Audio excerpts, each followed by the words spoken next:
এটা কি সচিবালয়ে যে বলার মতো কথা? আমার কাছে মনে হয়েছে বলা উচিত। আপনি কোন মন্ত্রণালয়ের অধীনে সচিবালয়ে যেতেন? জনপ্রশাসন মন্ত্রণালয়। জনপ্রশাসন মন্ত্রণালয়ের ওখানে আপনার কাজ কি ছিল? আসলে সচিবালয়ে যাওয়ার রাস্তাটা আসলে কি? কার ক্ষমতায় সচিবালয়ে প্রবেশ করতেন? আচ্ছা, সচিবালয়ে যাওয়ার জন্য কি কোনো দলীয় পোস্ট প্রয়োজন আছে কিনা, মানে এটা আমি উত্তর হিসেবে দিচ্ছি, আমি আপনাকে জিজ্ঞাসা করছি না। মানে সচিবালয়ে বাংলাদেশের সাধারণ কোনো নাগরিক তার তার এলাকার প্রয়োজনে, এলাকার উন্নয়নের হোক বা এলাকার কোনো সমস্যা নিয়ে হোক বা তার ব্যক্তিগত কোনো সমস্যা নিয়ে হোক, এরকম কোনো বিষয় নিয়ে মানে যেতে পারবে না, এরকম কোনো মানে আইন বা এরকম কোনো সিস্টেম আছে বলে আমার জানা নেই। এক।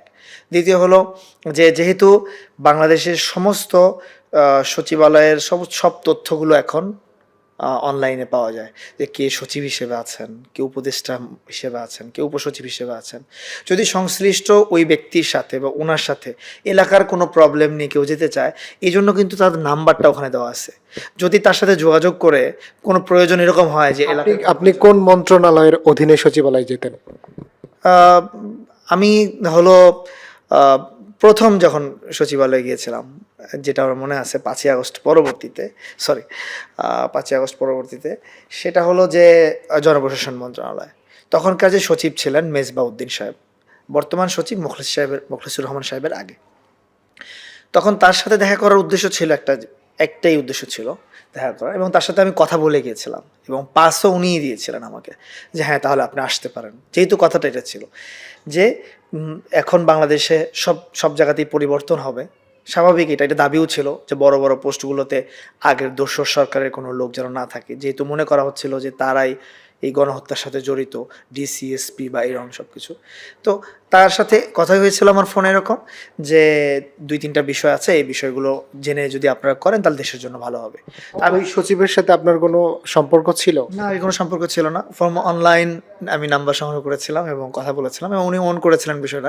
জনপ্রশাসন মন্ত্রণালয়ের ওখানে আপনার কাজ কি ছিল? কাজ ওইটাই বলার জন্য আমি গেছিলাম যে বিশেষ করে আপনার যদি অনেক সচিবই আছেন যারা হয়তো ডিসি হিসেবে নিয়োগ পাবেন বা অন্যান্য বড় পদে, সচিবালয়ের মধ্যে বড় পদে নিয়োগ পাবেন, তো তাদের ক্ষেত্রে যেন অবশ্যই তাদের ফেসবুক এবং অনলাইন অ্যাক্টিভিজমটা দেখা হয়, যে কারা ওই সময় হলো ছাত্র আন্দোলনের বা এই গণ অভ্যুত্থানের পক্ষে কথা বলছে, বিপক্ষে কথা বলছে, এমন কাউকে আপনারা আবার দায়িত্ব দিয়েন না যারা হয়তো বিপক্ষে কথা বলছে। এইটা আপনার বলার অধিকার কেন? সাধারণ মানুষ হিসেবে আমার কাছে মনে হয়েছে যে কথাটা তাদেরকে বলা। ছাত্র আন্দোলনে তো অনেকেই ছিল, কিন্তু আপনি কেন যে বলবেন? আমি একজন সাধারণ নাগরিক হিসেবে আমার কাছে মনে হয়েছে যে এটা বলা উচিত। এটা কি সচিবালয়ে যে বলার মতো কথা? আমার কাছে মনে হয়েছে বলা উচিত, কারণ হলো এই জন্য বলা উচিত মনে হয়েছে।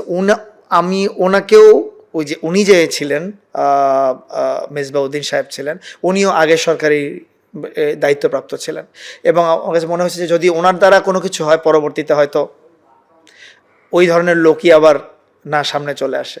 এই জন্য আমি আমার দায়িত্বের জায়গা থেকে, একজন নাগরিকের দায়িত্বের জায়গা থেকে আমি অধিকার মনে করছি, এই জন্য আমি তাকে যে কথা বলছি।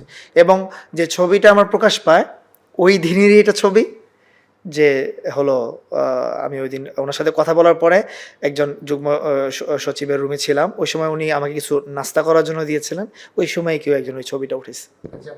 24 ডিসেম্বর আপনার সচিবালয়ে আগুন লাগে, তারপরে সাংবাদিক সহ সাধারণ মানুষ সবার নিষেধাজ্ঞা ছিল, তারপরেই ঘটনা আপনি সচিবালয়ে, আপনি কিভাবে সচিবালয়ে গেলেন? এটা কোনো ভুল তথ্য, কারণ ডিসি নিয়োগ তো হয়েছে অক্টোবর মাসে আর আগুন লেগেছে ডিসেম্বর মাসে, তারপরে আমার যাওয়া হয়নি।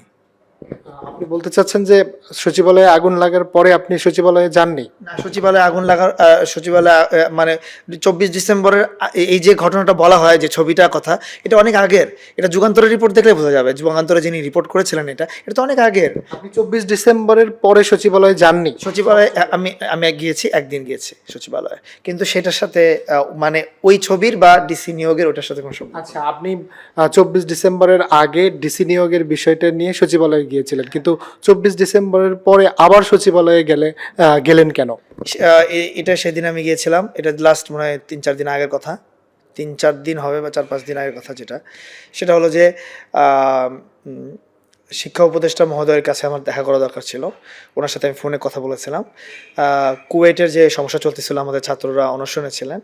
তো কুয়েটে হচ্ছে অনেক পরিচিত ছাত্র আছে যারা আমাদের সাথে আন্দোলনের সময় যোগাযোগ রাখতো, বা ওই কুয়েটের বর্তমান জাস্ট রিজাইন করা যে ভিসি, ওনার বেশ কিছু তথ্য আমার কাছে ছিল যে উনি কিভাবে হলো ছাত্রদের সাথে খারাপ আচরণ করছেন। তখন কোন পাসটা নিয়ে আপনি গেলেন ওটার সাথে দেখা করার জন্য? আপনি কার পাস নিয়ে গেছেন? এটা হলো ওই দিন যেটা ছিল যে কি বলে, ওই দিন সম্ভবত সোমবার ছিল, কিন্তু আমাদের অলরেডি 3-4 জন ছাত্র এরকম ছিল যারা অসুস্থ হয়ে হাসপাতালে চলে গেছিল। এমনকি অন্যান্য জায়গাতেও গণ অনশন শুরু হয়ে গেছিলো। তো জরুরি ছিল কথাগুলো বলার জন্য। তো ওই দিন সোমবারে যখন আমরা করছিলাম, তখন সাধারণত ওই দিনের পাসটা এরকম হয় যে মন্ত্রণালয় থেকে সরাসরি যারা ইয়াতে কি বলে নিরাপত্তার দায়িত্বে থাকেন ওই জায়গাতে নামগুলো দিয়ে দেওয়া হয় আর কি। তো এপিএস বলে দেয়, উপদেষ্টা কোনো বিশেষ প্রয়োজনে ওখানে বলে দেয়। আমার নাম ওখানে এন্ট্রি করা ছিল নিরাপত্তার ওখানে, শিক্ষা মন্ত্রণালয় থেকে। তো আমি ওভাবেই গেছি।